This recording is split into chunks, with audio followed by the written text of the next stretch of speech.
بسم اللہ الرحمن الرحیم۔ معزز ناظرین، میں آپ کا میزبان حافظ محمد عاطف۔ آج میرے ساتھ مہمان ہیں شہر کی ایک مرکزی مسجد جامع مسجد اہل حدیث امی پر بازار، وہاں کے یہ امام ہیں۔ اسی طرح فیصل آباد کی ایک مسجد کے اندر اللہ نے ان کو خطابت کی توفیق بھی عطا فرمائی ہے، اور ان سے پہلے یہ اعزاز ان کے والد محترم قاری عارف محمود صاحب کو بھی حاصل ہے کہ جو پوری زندگی اپنی مرکزی مسجد کے اندر امام رہے، لوگوں کی امامت کرتے رہے، لوگ ان کے حسن اخلاق کی گواہیاں دیتے ہیں۔ ہم نے بھی ان کو قریب سے دیکھا ہے، ہم نے ان کو بڑا خوددار پایا، ہم نے ان کو بھی بڑے قریب سے دیکھا، ہم نے ان کو بھی بڑا خوددار پایا، اور یہ خالصتاً صرف اللہ کی رضا کے لیے اس منصب کے اوپر فائد ہیں، اور اللہ ہی کی توفیق سے اپنے اس منصب کو یہ پورا کر رہے ہیں۔ میری مراد ہمارے محترم مہمان قاری انعام الرحمن صاحب حافظہ اللہ ہے، یہ شہر کی ایک مرکزی مسجد کے امام ہیں۔ خیر صاحب، آپ کو ہمارے اس پروگرام میں آنے کے بعد ہم آپ کا تہہ دل سے مشکور ہیں۔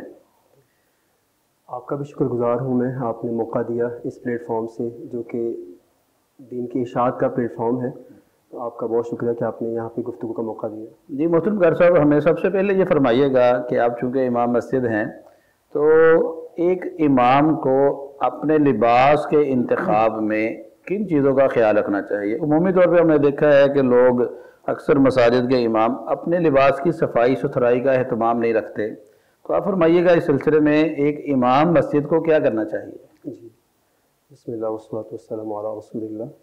ہمارے ہاں امام دو چیزوں کو ملحوظ رکھتے ہیں۔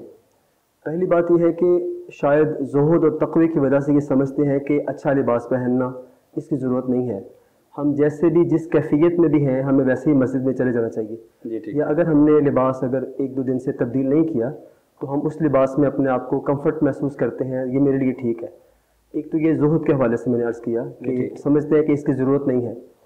دوسری بات یہ ہے کہ کچھ لوگوں کی تربیت اس حوالے سے نہیں کی جاتی، آپ اسے کہہ لیں والدین کی طرف سے یا اساتذہ کی طرف سے یا اداروں کی طرف سے، وہ اسے ضروری نہیں سمجھتے۔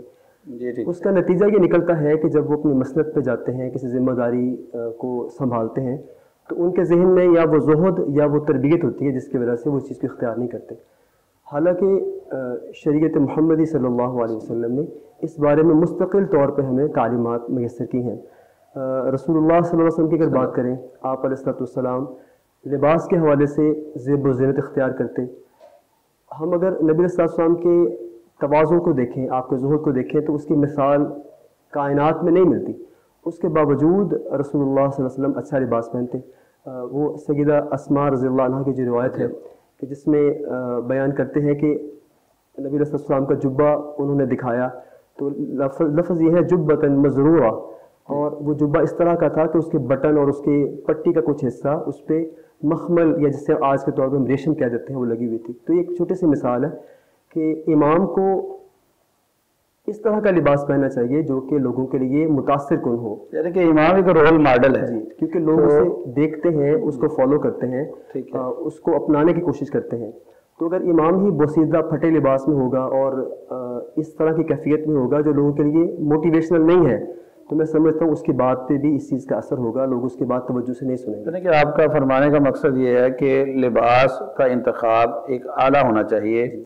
بس اوقات یہ ہوتا ہے کہ کسی امام کے پاس وسائل کی کمی ہوتی ہے، لیکن کم از کم صاف ستھرا اور استری والا لباس اگر وہ پہنے، اور اسی طرح وہ اپنے سر کو ڈھانپنے کے لیے بھی اچھی قسم کی ٹوپی کا یا کوئی اس طرح کوئی کپڑے کا اہتمام کرے، تو یہ اس کی پرسنالٹی کے اندر اس کا اضافہ ہوتا ہے۔ آپ نے بالکل بجا کہا۔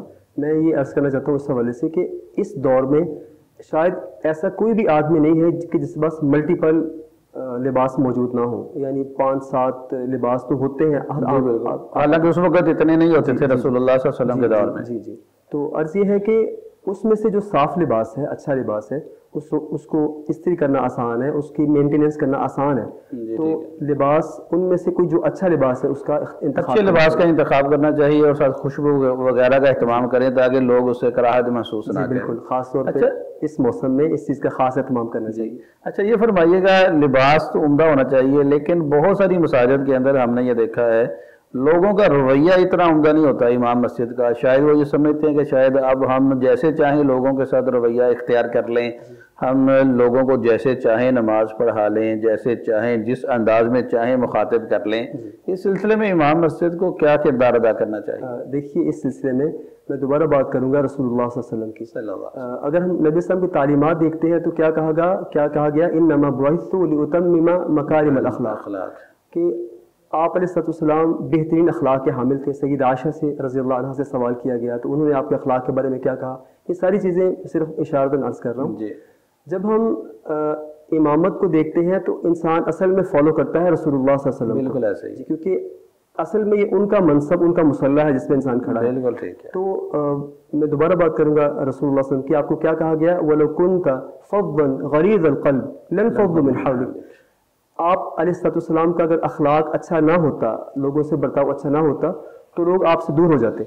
اس چیز کو اگر آپ اس دور کے میں امپلیمنٹ کریں تو دیکھیں گے کہ جس امام کا اخلاق اچھا نہیں ہے لوگ اس سے واقعی دور ہیں، لوگ اس کے پاس بیٹھنا پسند نہیں کرتے، اس سے اپنے مسائل ڈسکس کرنا پسند نہیں کرتے، اس سے اپنے باتوں کے حل تلاش ان کو لوگوں کو نہیں ملتا، جس وجہ سے لوگ اس سے دور ہیں۔ ہاں اگر امام کا اخلاق اچھا ہے جو کہ بنیادی ضرورت ہے، اور یہ امام میں اخلاق کا اچھا ہونا انتہائی ضروری ہے، لازم و ملزوم اسے کہہ سکتے ہیں، تو اگر امام یہ سمجھے کہ میں امام ہوں، اس جگہ کا ہولڈ میرے پاس ہے، ذمہ داری میرے پاس ہے، میں لوگوں سے جس طرح کا مرضی برتاؤ کروں لوگ دور ہو جائیں گے، تو لوگ اس سے دور ہو جائیں گے۔ میں یہی بات عرض کرنا چاہ رہا تھا، لوگ اس سے دور ہو جائیں گے، کبھی اس کے قریب نہیں ہوں گے۔ ہم نے آپ کو دیکھا ہے الحمدللہ آپ نہایت عمدہ اخلاق کے مالک ہیں اور نہایت ہی دھیمے لہجے میں آپ ہر نمازی کو اہمیت دیتے ہیں۔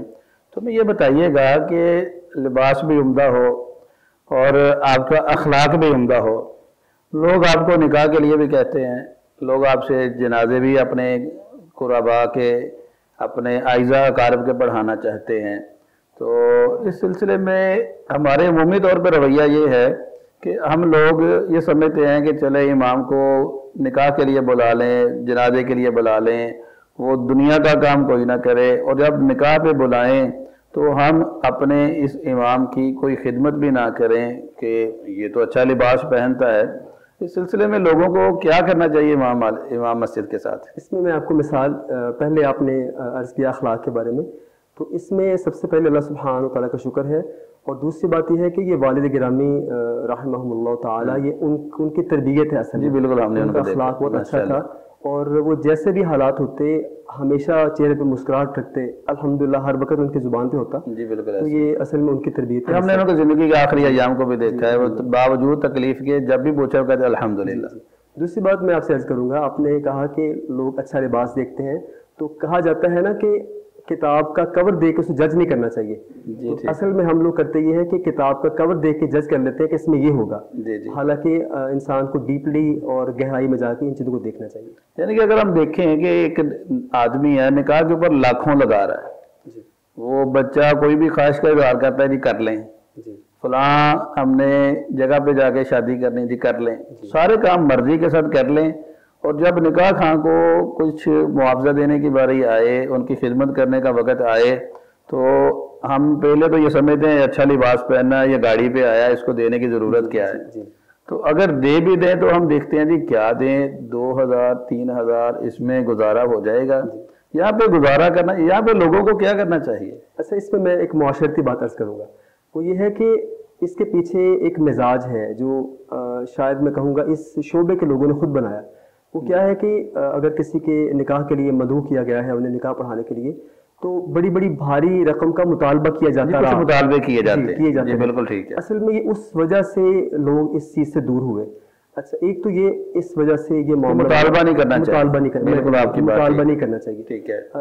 اب کیونکہ یہ نکاح کا تعلق یونین کونسل سے ہے، ہمارے گورنمنٹ کے اداروں سے ہے، اس میں کچھ فیس ادا کی جاتی ہے نکاح فارم کے حوالے سے یا نکاح پڑھانے کے رجسٹر لینے کے لیے بھی آپ کو پہلے پیسے دینے پڑتے ہیں، آپ کو لائسنس لینے کے لیے بھی فیس دینی پڑتی ہے، پھر فارم فل کرنے کے پر آپ کو ایک محنت کرنی پڑتی ہے، پھر آپ نکاح کے لیے وقت نکال کے جاتے ہیں. تو یہ کچھ ایسا معاملہ ہے کہ یہاں پہ لوگوں کو خود خیال کرنا چاہیے کہ وہ امام مسجد کی خطیب کی خدمت کریں اور اس کی بوجھ محسوس نہ کریں. جی بالکل. جی ٹھیک ہے. آپ یہ فرمائیے گا کہ عمومی طور پہ یہ تو ہو گیا کہ نکاح کے موقع پہ امام کی کوئی خدمت کر دینی چاہیے بغیر مانگے. تو اسی طرح ہم دیکھتے ہیں بعض مساجد کے اندر نمازی امام کے ساتھ محبت کرتے ہیں. رمضان چلا آتا ہے، ہم ہر طرف جو ہے وہ صدقات خیرات کرتے ہیں، لوگوں کو تحفے دیتے ہیں. اسی طرح عید چلے جاتی ہے، بہت سارے امام مساجد کے اندر نماز تراویح سناتے ہیں. تو عید بھی ہوتی ہے، تو کیا نمازیوں کو بھی چاہیے یا آپ کے ساتھ کوئی نمازی تعاون بھی کرتے ہیں کہ آپ کو عید کی خوشیوں میں آپ کو اپنے ساتھ شریک کر لیں؟ اس حوالے سے ذرا کچھ فرمائیے گا کہ لوگوں کو کیا کرنا چاہیے، کیا تعاون کرنا چاہیے، عید کی خوشیوں میں شریک کرنا چاہیے، یا یہاں پہ بھی دو آراء ہیں؟ اس میں میں گزارش کروں گا کہ سب سے پہلی بات یہ ہونی چاہیے انسان کسی کی طرف اس نگاہ سے نہ دیکھے. بالکل ٹھیک. جی انسان اس چیز کو ملحوظ رکھتے ہوئے لوگوں کی طرف نہ دیکھے کہ لوگ مجھے کچھ دیں گے. بالکل ٹھیک. اچھا میں ذاتی طور پہ یہ سمجھتا ہوں کہ جو یہ انسان کرتا ہے نا کہ مجھے رمضان میں یا عیدین پہ تحائف ملیں گے، وہ اصل میں پھر اس کا کہیں نہ کہیں تقاضا بھی کر لیتا ہے. تو یہ اپنی عزت کو ختم کرنے کے مترادف چیز ہے. عزت نفس، سیلف رسپیکٹ ختم ہو جاتی ہے انسان کی.